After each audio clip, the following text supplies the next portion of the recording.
25واں سپارہ 13واں رکوع سورہ زخرف کی آیت نمبر 68 سے۔ اعوذ باللہ من الشیطان الرجیم، بسم اللہ الرحمن الرحیم۔ یا عباد لا خوف علیکم اليوم ولا انتم تحزنون الذين آمنوا بآياتنا وكانوا مسلمين ادخلوا الجنة أنتم وأزواجكم تحبرون يطاف عليهم بصحاف من ذهب وأكواب وفيها ما تشتهيه الأنفس وتلذ الأعين وأنتم فيها خالدون وَتِلْكَ الْجَنَّةُ الَّتِي أُورِثْتُمُوهَا بِمَا كُنْتُمْ تَعْمَلُونَ لَكُمْ فِيهَا فَاكِهَةٌ كَثِيرَةٌ مِّنْهَا تَأْكُلُونَ۔ سورہ زخرف کی 67 آیات شریفہ میں مختلف مضامین بیان ہو چکے۔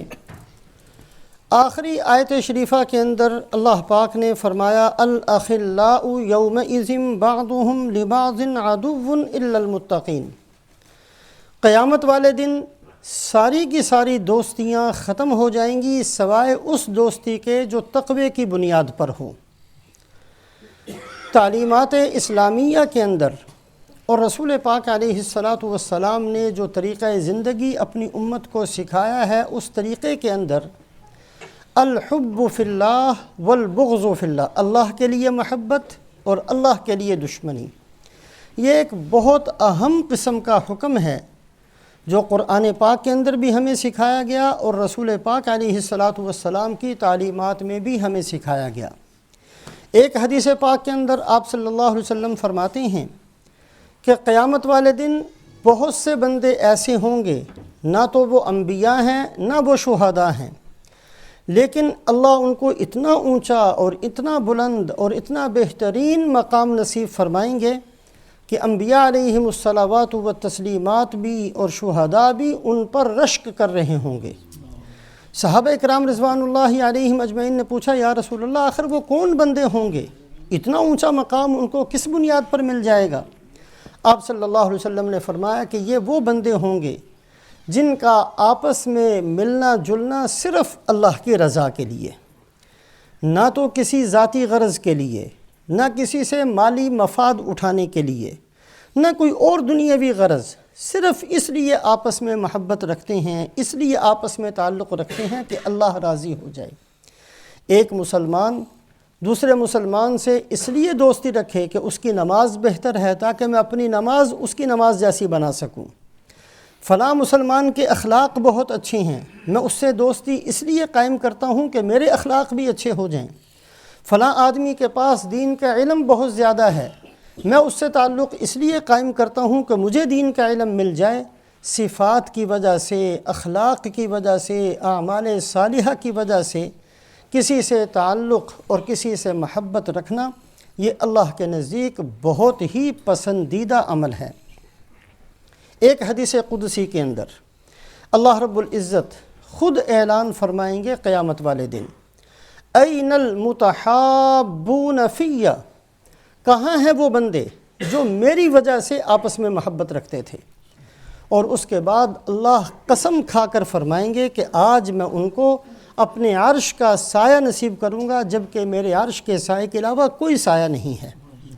تو اللہ رب العزت کے نزدیک بہت اہم قسم کا یہ حکم ہے کہ اللہ کی رضا کے لیے، اللہ کی خوشنودی کے لیے کسی مسلمان کی صفات کو دیکھ کر، اس کے اخلاق کو دیکھ کر، اس کے اعمال صالحہ کو دیکھ کر اس سے تعلق کا قائم کرنا، اس کی دل میں محبت رکھنا، یہ اللہ کے نزدیک بہت پسندیدہ عمل ہے۔ امام مسلم رحمۃ اللہ علیہ نے ایک واقعہ مسلم شریف کے اندر لکھا ہے کہ بنی اسرائیل کے اندر ایک آدمی تھا، وہ اپنے کسی دوست کی زیارت کے لیے اپنی بستی سے دوسری بستی کے اندر سفر اس نے شروع کیا۔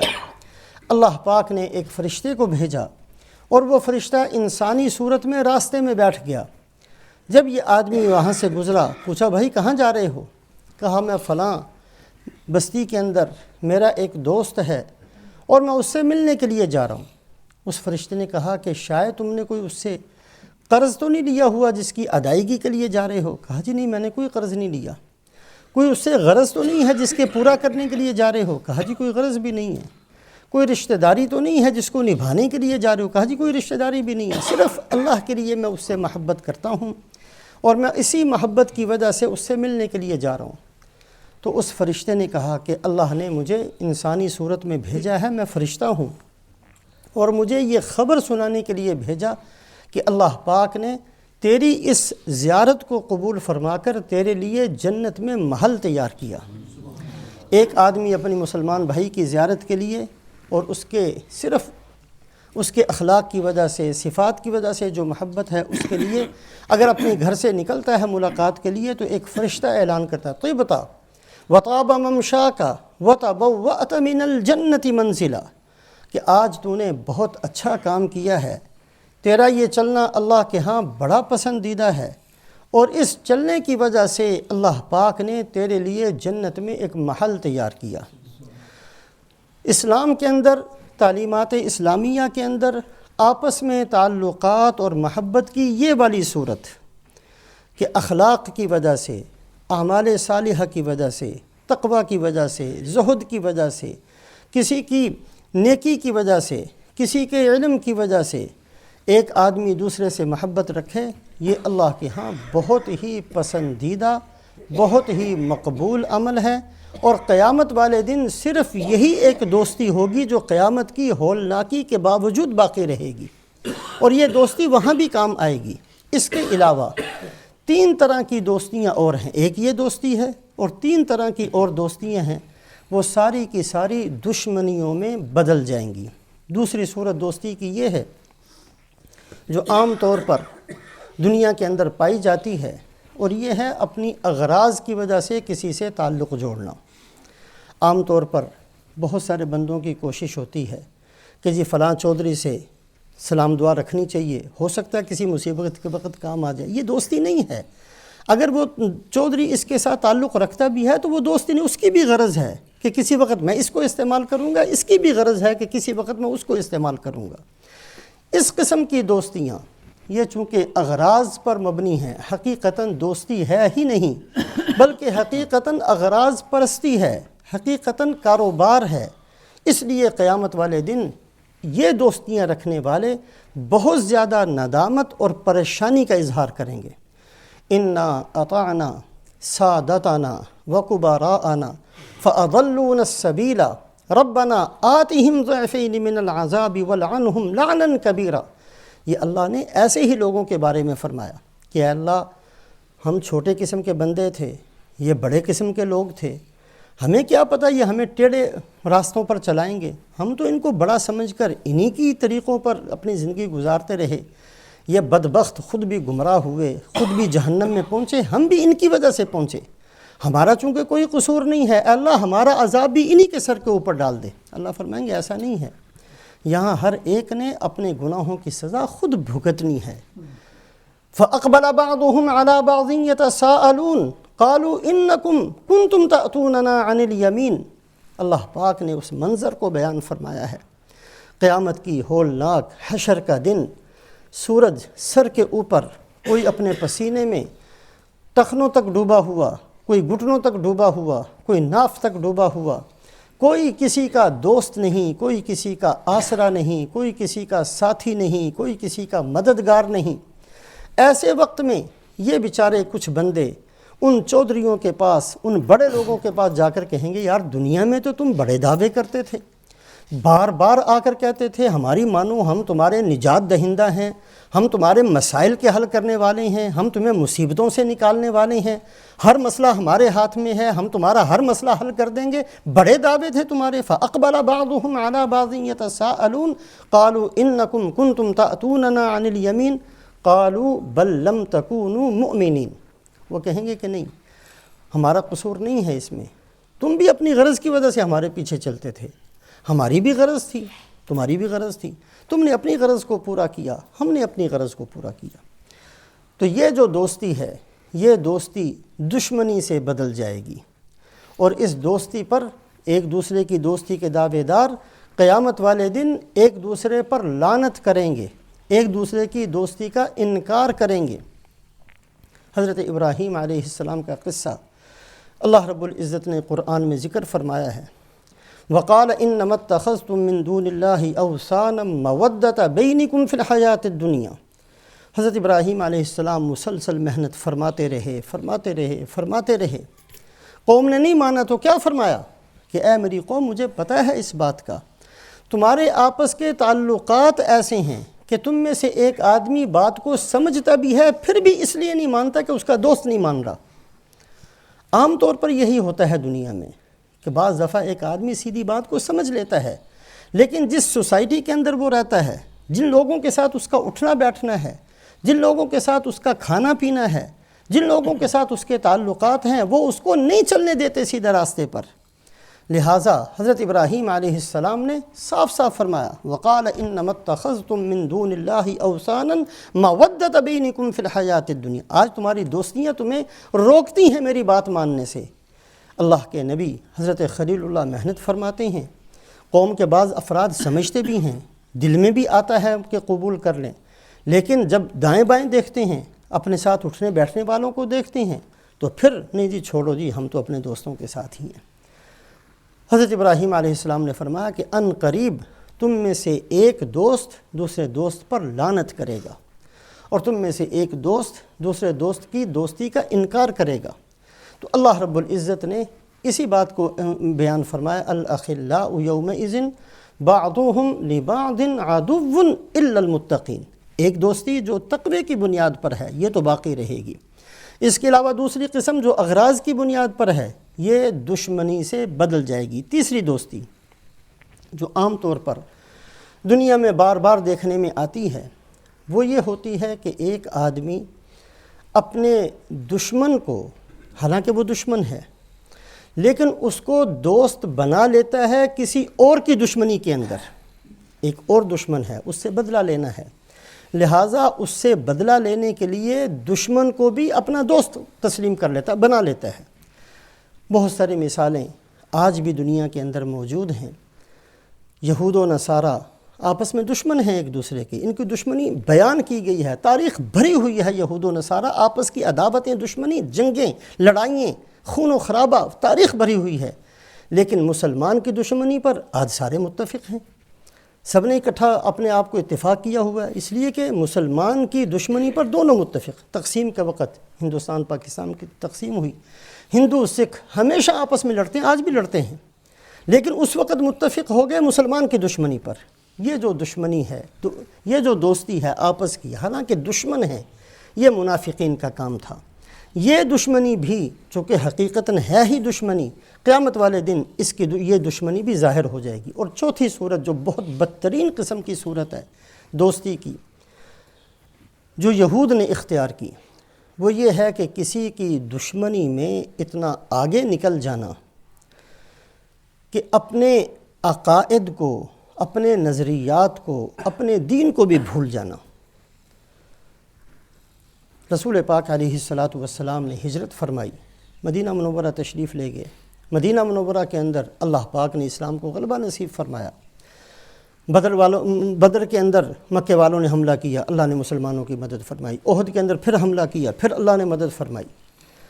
یہود کے جو قبیلے مدینہ منورہ کے اندر آباد تھے، وہ سردار آپس میں اکٹھے ہوئے اور انہوں نے پوری ایک جماعت تیار کر کے، وفد تیار کر کے مکہ بھیجا، اور مکہ کے اندر سرداران مکہ سے ملے کہ ایسے تم کبھی بھی مسلمانوں کے مقابلے میں نہیں جیت سکتے، یہ جو تم تھوڑی تھوڑی جماعتیں اٹھ کر آ جاتے ہو اور حملہ کرتے ہو، ایسے نہیں تمہیں جیت ہوگی۔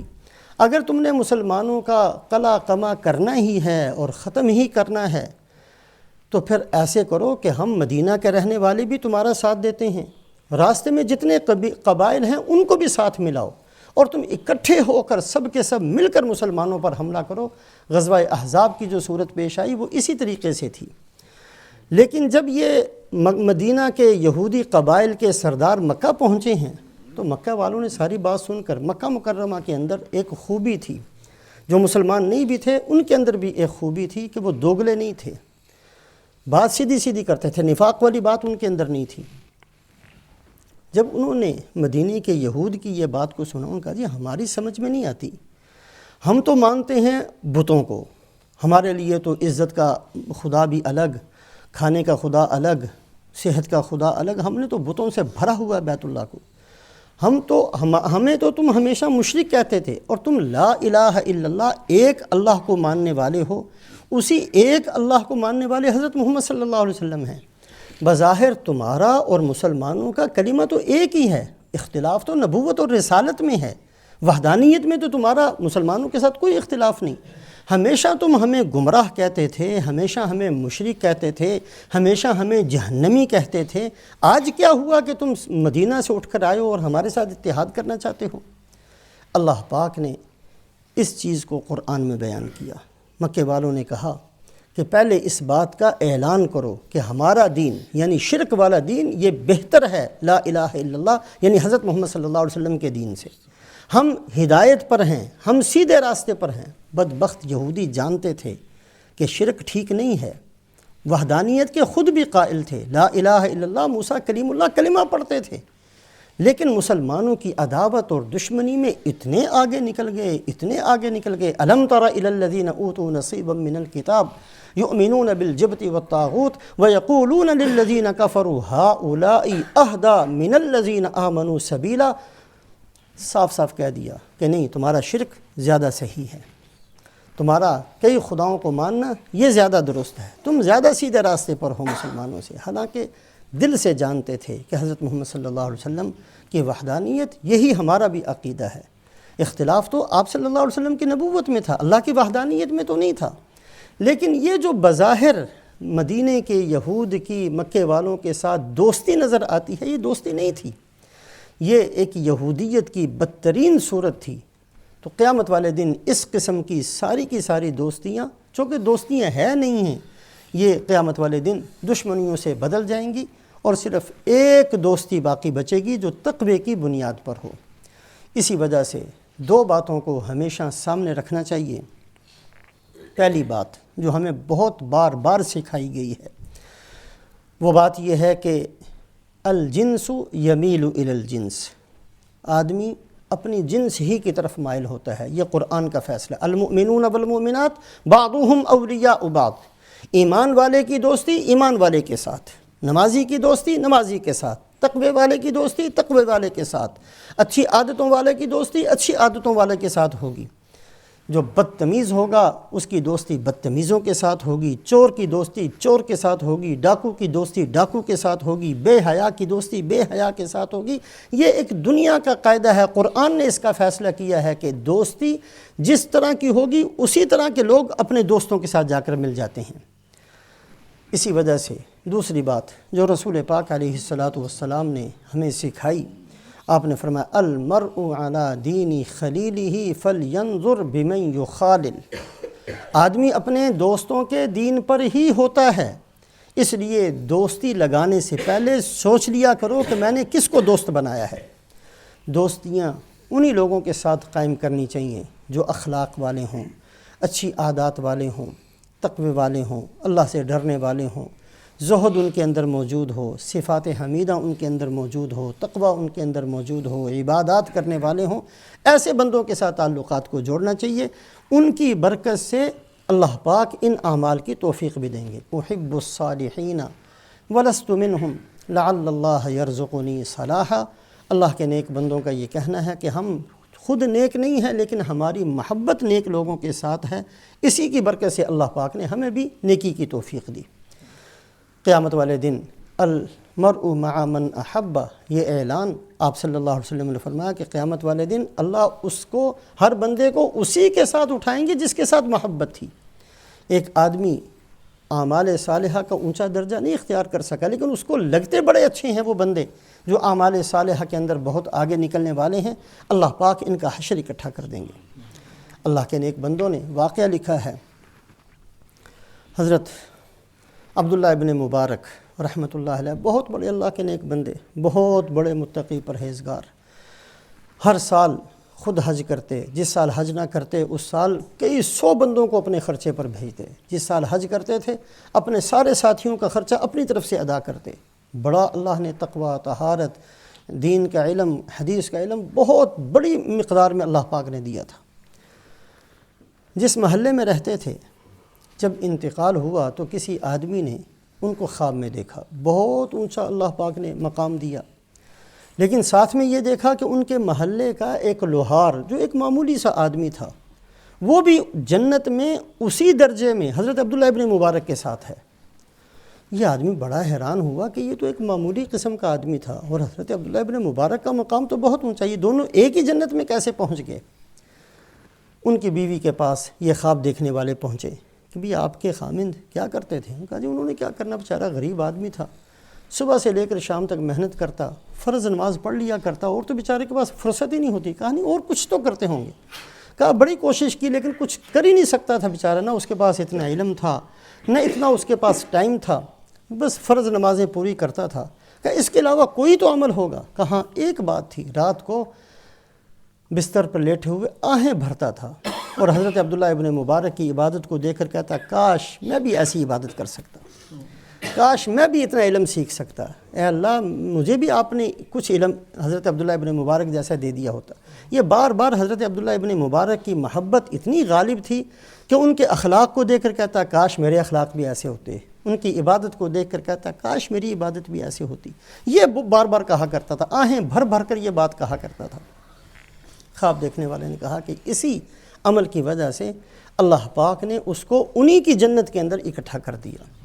اس بات کا اللہ ہمیں توفیق نصیب فرمائے۔ اہتمام کرنا چاہیے، صلحاء سے محبت رکھنا، نیک لوگوں سے محبت رکھنا، جو اپنے زمانے کے اندر موجود ہیں ان سے بھی اور جو دنیا سے جا چکے ان سے بھی، جو تقویٰ طہارت کے ساتھ، ایمان کے ساتھ، دین کی محنت کے ساتھ اللہ کے نیک بندے دنیا سے چلے گئے، ان کے لیے ایصال ثواب کرنا، ان کے لیے پڑھ کر بخشنا، ان کی محبت کو دل میں جگہ دینا، یہ ہماری مغفرت کا سبب بن سکتی ہے۔ بہرحال اللہ پاک نے اس مضمون کو بیان فرمایا کہ قیامت والے دن ساری دوستیاں دشمنیوں سے بدل جائیں گی، سارے دوست ایک دوسرے کے دشمن بن جائیں گے، الا المتقین، سوائے ان بندوں کے جن کی دوستیاں تقوی کی بنیاد پر ہوں گی۔ آج جو آیات شریفہ پڑھی گئیں، یا عبادی لا خوف علیکم اليوم ولا انتم تحزنون، یہ منظر ہے اس وقت کا جب لوگ قبروں سے اٹھیں گے، ایک دفعہ سور پھونکا جائے گا، سب پر موت آ جائے گی، کوئی جاندار نہیں بچے گا، اور اس کے بعد زمین پھٹ جائے گی، آسمان پھٹ جائیں گے، چاند سورج ستارے ٹوٹ کر گر جائیں گے، سمندروں میں آگ لگا دی جائے گی، پہاڑ اکھیڑ دیے جائیں گے، سارے کا سارا نظام درہم برہم کر دیا جائے گا۔ اس کے بعد اللہ پاک دوبارہ حضرت اسرافیل علیہ السلام کو حکم دیں گے، دوبارہ سور پھونکیں گے، دوبارہ سور پھونکیں گے تو اب لوگ اپنی قبروں سے اٹھیں گے۔ یخرجون من الاجداث کأنہم جراد منتشر، قبروں سے اٹھیں گے، پورا میدان حشر ایسے بھر جائے گا جیسے چیونٹیاں نکلتی ہیں اور سارا میدان بھر جاتا ہے۔ جب قبروں سے نکلیں گے تو سارے کے سارے بڑے گھبرائے ہوئے، عجیب قسم کا منظر، یا ویلنا من بعثنا من مرقدنا ھذا ما وعد الرحمن وصدق المرسلون۔ سورہ یاسین کے اندر اللہ فرماتے ہیں قبروں سے اٹھیں گے تو کہیں گے کہ کس نے ہمیں اٹھا دیا، ہمیں قبروں میں رہنے دیا ہوتا، ایسا سخت منظر، ایسی پریشانی کا عالم، من بعثنا من مرقدنا، کس نے ہمیں اٹھا دیا ہے ان قبروں سے؟ کہا جائے گا یہی تو وہ دن ہے جس کا اللہ پاک نے اعلان فرمایا تھا اور اللہ کے نبیوں نے سچ سچ تمہیں بتایا تھا، یہی وہ دن ہے۔ بڑی گھبراہٹ ہوگی، اس وقت ایک خطاب ہوگا جو اللہ پاک خود فرمائیں گے، اس خطاب کا یہ اس آیت شریفہ کے اندر ذکر ہے، یا عبادی لا خوف علیکم اليوم ولا انتم تحزنون۔ اللہ فرمائیں گے اے میرے بندو، آج تمہارے لیے کوئی خوف نہیں اور نہ تمہیں غم کرنے کی ضرورت ہے، آئندہ کسی چیز کی مصیبت کا بھی تمہیں کوئی ڈر نہیں، کوئی مصیبت تمہیں پیش نہیں آئے گی، جو کر کے آئے ہو اس پر غم زدہ ہونے کی کوئی ضرورت نہیں، نہ گزشتہ پر پریشانی کی ضرورت، نہ آئندہ کسی آنے والے منظر پر تمہیں پریشان ہونے کی ضرورت۔ یا عبادی لا خوف علیکم اليوم ولا انتم تحزنون۔ حدیث پاک میں آتا ہے کہ اللہ کی طرف سے یہ اعلان ہوگا، سارے ایمان والے، سارے کفر والے، ساری دنیا کے انسان بڑے مطمئن ہو جائیں گے کہ اللہ پاک نے خود اعلان فرمایا اور اللہ نے یہ کہا اے میرے بندو، بندے تو ہم سب کے سب ہیں، سب کے سب اللہ کے بندے ہیں، سب کو بڑا اطمینان ہوگا، لیکن ساتھ ہی اللہ فرمائیں گے الذین آمنوا بآیاتنا وکانوا مسلمین، کہ میرے بندوں سے مراد صرف وہ بندے ہیں جنہوں نے ہماری آیات پر ایمان بھی لائے تھے اور پھر اپنی زندگی بھی اسلام کے مطابق گزاری تھی۔ یہ سنتے ہی صرف وہ بندے جو اس کا مصداق ہوں گے ان پر تو اللہ پاک خوشی کو تعریف فرما دیں گے، باقی سب کے اوپر مایوسی آ جائے گی۔ یہ مضمون پہلے بھی بہت دفعہ بیان ہوا ہے، اللہ ہم سب کو توفیق نصیب فرمائے۔ قیامت کی ہولناکیاں، قیامت کی شدتیں، قیامت کے سخت قسم کے مناظر، یہ دل ہلا دینے والی چیزیں ہیں۔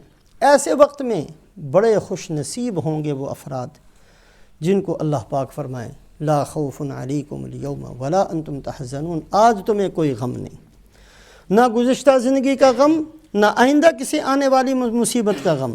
یہ بہت بڑی خوش نصیب جماعت ہوگی۔ قرآن پاک کے اندر 12 یا 13 جگہیں ایسی ہیں جس میں اللہ رب العزت نے ان اعمال صالحہ کو ذکر کیا ہے کہ جو بندہ ان اعمال کو اختیار کرے گا قیامت والے دن یہ خوشخبری اس کا حصہ بنے گی، اس کو دی جائے گی کہ آج تمہیں کوئی غم نہیں ہے۔ ہم میں سے ہر آدمی کو کوشش کرنی چاہیے ان 12-13 آیات شریفہ کو ہر وقت سامنے رکھیں اور ان آیات شریفہ میں جو اعمال صالحہ بتائے گئے ہیں اس کو کبھی بھی اپنی زندگی سے الگ نہ کریں۔ ایک جگہ اللہ فرماتے ہیں الا ان اولیاء اللہ لا خوف علیہم ولا هم یحزنون، اللہ کے جو ولی ہیں ان کو کہا جائے گا کہ تمہارے لیے کوئی خوف نہیں، کوئی غم نہیں۔ اب ولایت بہت بڑا درجہ ہوتا ہے، اللہ کا خاص تعلق، اس کے لیے ہم سب کو دعائیں بھی کرنی چاہیے کہ اللہ ہم اہل نہیں ہیں، ہم تو مسلمان بننے کے بھی اہل نہیں تھے، ہم تو اس قابل بھی نہیں تھے کہ مسجد میں آئیں، اے اللہ آپ نے اپنے فضل سے ہمیں مسلمان بنایا ہے، مسلمانوں کے گھروں میں پہنچا دیا ہے، آپ نے اپنے فضل سے ہمیں اپنی مسجدوں کے اندر اپنے گھروں کے اندر جمع کر دیا، اپنے فضل سے ہمیں نماز روزہ کی توفیق دے دی، اے اللہ اپنے فضل سے ہمیں ولایت بھی نصیب فرما دیں۔ ہمارے لیے مشکل ہے، اللہ کے خزانے تو بڑے وسیع ہیں، اللہ پاک سے ولایت کاملہ، ولایت مکملہ ضرور مانگنی چاہیے۔ اللہ پاک اپنا خصوصی تعلق اور اپنا ولایت کا درجہ جو ایک بہت اونچا درجہ ہوتا ہے، جو شاید ہمیں اس کی تعریف بھی کرنی نہیں آتی کہ وہ درجہ کیسے ہوتا ہے، لیکن اللہ کے خزانے بڑے وسیع ہیں۔ اللہ کی سخاوت کو اور اللہ پاک کی عطا اور اللہ کی صفت وہاب کو سامنے رکھتے ہوئے اللہ پاک سے ضرور مانگنا چاہیے، اس لیے کہ یہ وہ ایک عمل صالح، وہ درجہ ہے کہ قیامت والے دن کہا جائے گا کہ ایسے بندوں پر کوئی خوف نہیں۔ ایک اور آیت شریفہ کے اندر فرمایا بَلَا مَنْ أَسْلَمَ وَجْهَهُ لِلَّهِ وَهُوَ مُحْسِنٌ فَلَهُ أَجْرُهُ عِنْدَ رَبِّي وَلَا خَوْفٌ عَلَيْهِمْ وَلَا هُمْ يَحْزَنُونَ۔ ہاں، جو آدمی گردن جھکا دے، اللہ کے ہر حکم کے سامنے گردن جھکا دے، اسلام کہتے ہیں گردن نہادن، گردن جھکا دینا، کسی بھی حکم پر یہ نہ کہے کہ یہ کیسا حکم ہے، یہ تو سمجھ میں نہیں آتا، یہ اللہ پاک نے یہ کیوں کہہ دیا، ایسی بات کبھی نہ زندگی میں کرے۔ اللہ نے کہہ دیا، اللہ کے نبی نے کہہ دیا آمنا و صدقنا سمعنا و اطعنا، ہمیں سن لیا، ہمیں قبول ہے۔ یہی وہ صفت تھی جو صحابہ کی تھی، اللہ پاک کا حکم آتے ہی گردن جھک جائے، اللہ کے نبی کا طریقہ آتے ہی گردن جھک جائے، سر تسلیم خم کر دیں، ہم قبول کر لیں دل سے کہ جی ہماری اسی میں بھلائی، اسی میں خیر ہے جو اللہ ہمیں حکم دے رہے ہیں، اے اللہ ہم سے غلطی ہوگی تو معاف کر دینا، لیکن ہم نے کرنا وہی ہے جو آپ فرما رہے ہیں۔ بھلا من اسلم وجہہ للہ وہو محسن، اللہ فرماتے ہیں گردن جھکائے اور احسان کا درجہ بھی ہو۔ احسان کیا ہے؟ کہ اللہ کی ایسی عبادت کرنا گویا کہ ہم اللہ کو دیکھ رہے ہیں، نہ ہو تو کم سے کم اللہ ہمیں دیکھ رہے ہیں، اس درجے کے ساتھ زندگی گزارنا، اس سوچ کے ساتھ رات گزارنا، اس سوچ کے ساتھ دن گزارنا، اس سوچ کے ساتھ کسی سے بات کرنا، اس سوچ کے ساتھ کاروبار کرنا کہ اللہ مجھے دیکھ رہے ہیں۔ ایک بچہ کسی کو دیکھتا ہو تو آدمی گناہ نہیں کرتا، ایک بندہ کسی کو دیکھتا ہو تو آدمی اپنے آپ کو بڑا محتاط سمجھ کر چلتا ہے، اللہ دیکھ رہے ہیں، ہر وقت دیکھ رہے ہیں، کوئی چیز ہماری اللہ سے مخفی نہیں ہے۔ اللہ سے شرم کرنا، رسول پاک علیہ السلام نے فرمایا اللہ سے شرم کیا کرو، یعنی آدمی ایسا عمل نہ کرے جس کو لوگوں کے سامنے کرنا پسند نہ کرتا ہو تو اللہ کے سامنے ہم کیوں کریں؟ اللہ سے شرم کرو۔ تو فرمایا بلا من اسلم وجہہ للہ وہو محسن فلہ اجرہ عند ربی ولا خوف علیہم ولا هم یحزنون۔ اس کی مشق کرنی چاہیے، اللہ ہمیں توفیق نصیب فرمائے۔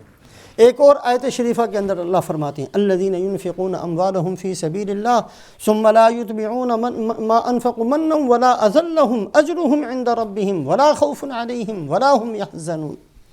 جو آدمی اللہ کے راستے میں خرچ کرتے ہیں، پھر خرچ کرنے کے بعد جن پر خرچ کیا ہے نہ ان کو ستاتے ہیں نہ احسان جتلاتے ہیں۔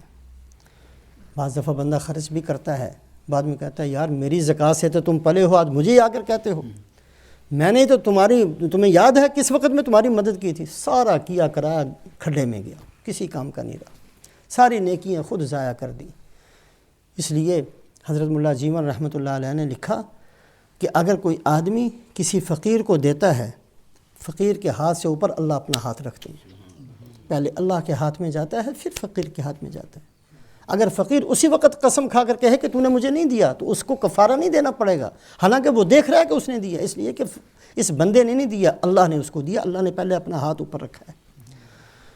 اگر کوئی آدمی کسی کو دیتا ہے، اس کو نہیں دے رہا، اللہ کو دے رہا ہے، ہم اللہ کا حکم پورا کر رہے ہیں، زکوٰۃ دے رہے ہیں تو اللہ کے حکم کو پورا کر رہے ہیں، اللہ کو دے رہے ہیں۔ اس لیے اللہ پاک نے من ذا الذی یقرض اللہ قرضا حسنا، کیسے زبردست الفاظ فرمائے ہیں۔ یہ نہیں فرمایا کہ مسکینوں کو غریبوں کو دو، کون ہے جو اللہ کو قرض دے؟ سبحان اللہ، اللہ اپنے اوپر قرض فرماتے ہیں۔ ایک آدمی صدقہ کرتا ہے، خیرات کرتا ہے، بیوہ کو دیتا ہے، یتیم کو دیتا ہے، مسکین کو دیتا ہے، اللہ فرماتے ہیں اس نے مجھے قرضہ دیا۔ تو جو آدمی خرچ کرے لیکن خرچ کرنے کے بعد نہ تو تکلیف پہنچائے، یہ نہیں کہ اس غریب کو میں نے دے دیا اب اپنے کام پر اس کو لگا دیا، زکوٰۃ تو ادا ہو گئی ہے اب ٹھیک ہے آ کر جو ہے نا میرے گھر کا یہ کام کرنا، بہت لوگوں کی عادت ہوتی ہے، اللہ ہماری حفاظت فرمائے۔ یا یہ ہے کہ کسی کو ستانا تانا دینا، دونوں کام نہ کرے، اللہ فرماتے ہیں اس خرچ کرنے والے کو قیامت والے دن لا خوف علیہم ولا هم یحزنون۔ 12-13 آیات ہیں، خیر اس وقت یہ مضمون کی ضرورت نہیں، پہلے بیان ہو چکا ہے، صرف اشارتاً کہ ہم لوگوں کو چاہیے کہ اپنی زندگی کے اندر، اس لیے کہ یہ دن ہمارے سب کے سامنے آنا ہے، کوئی بندہ نہیں بچ سکتا۔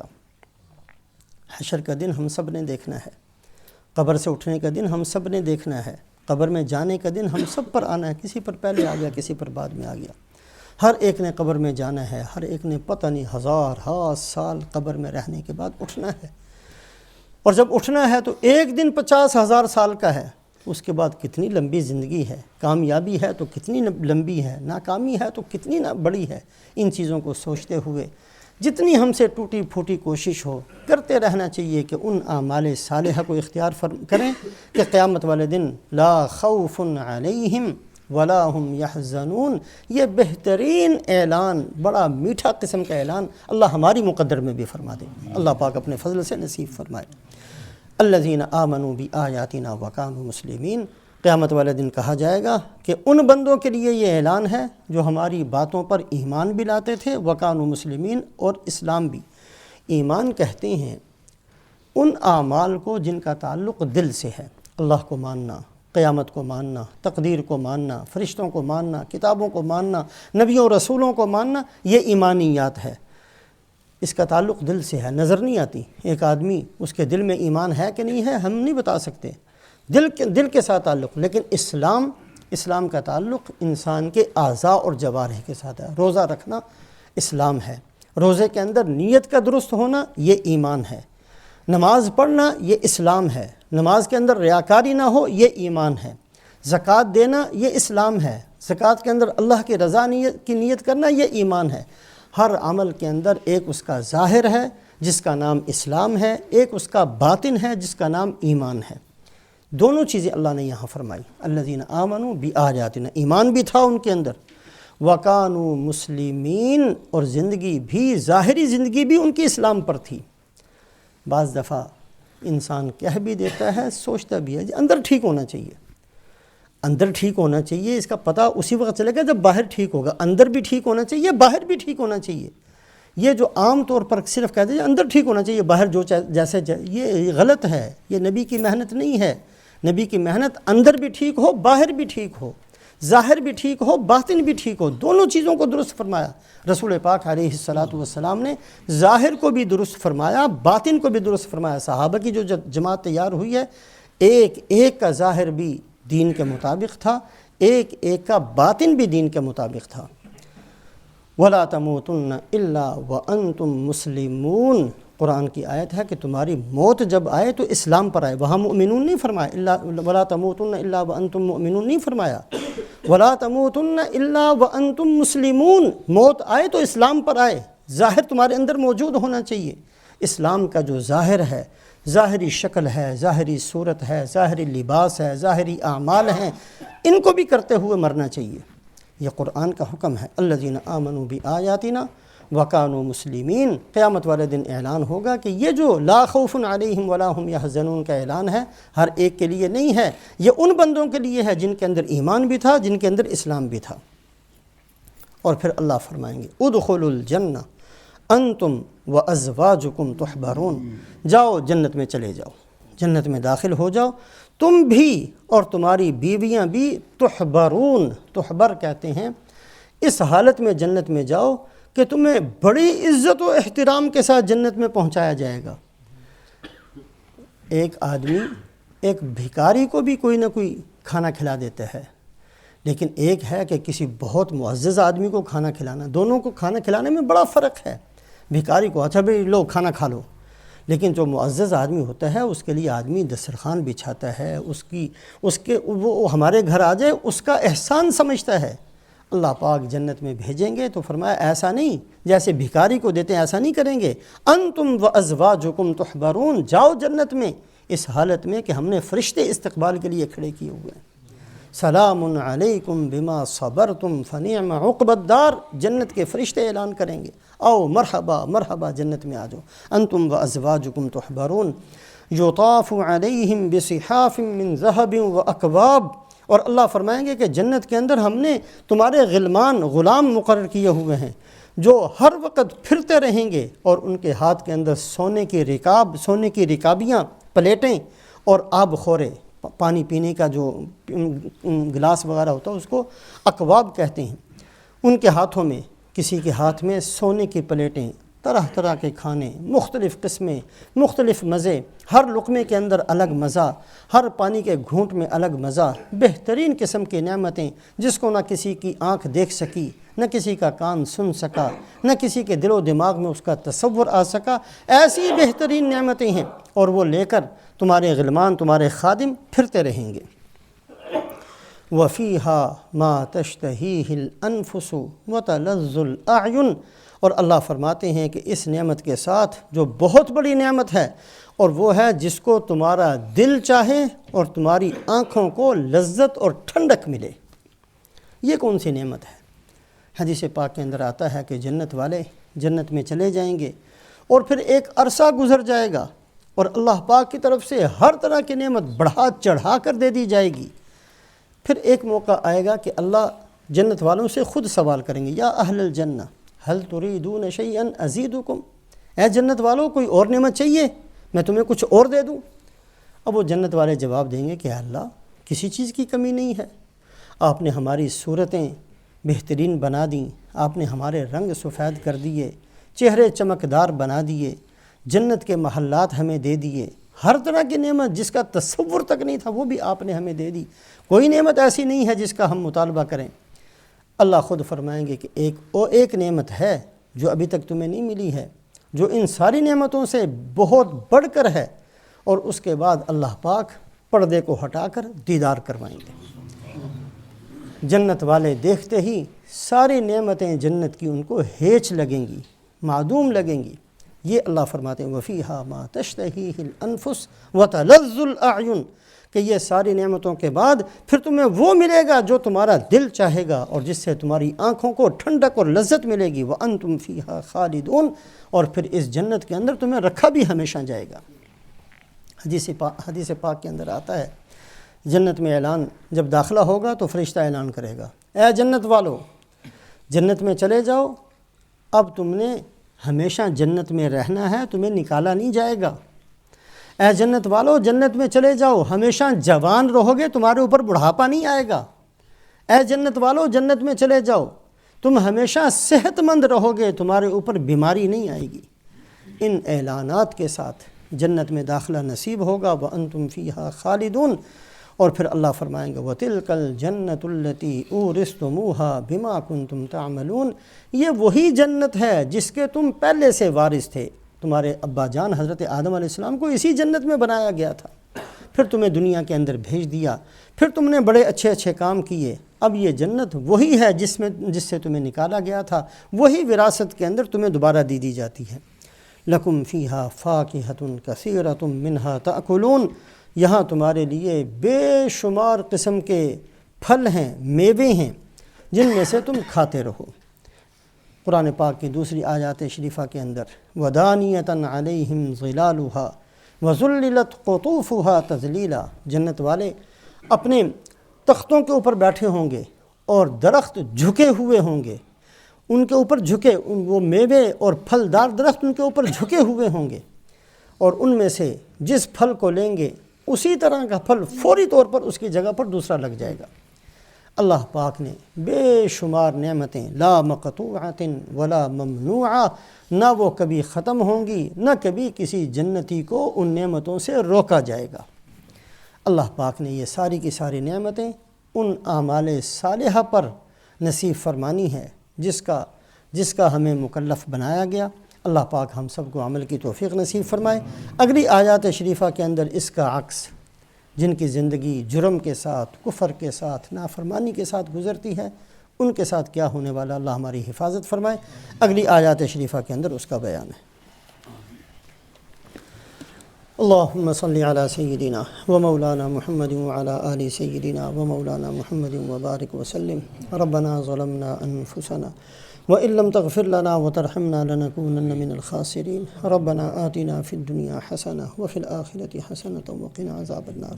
سبحان ربك رب العزة عما يصفون وسلام على المرسلين والحمد لله رب العالمين برحمتك يا أرحم۔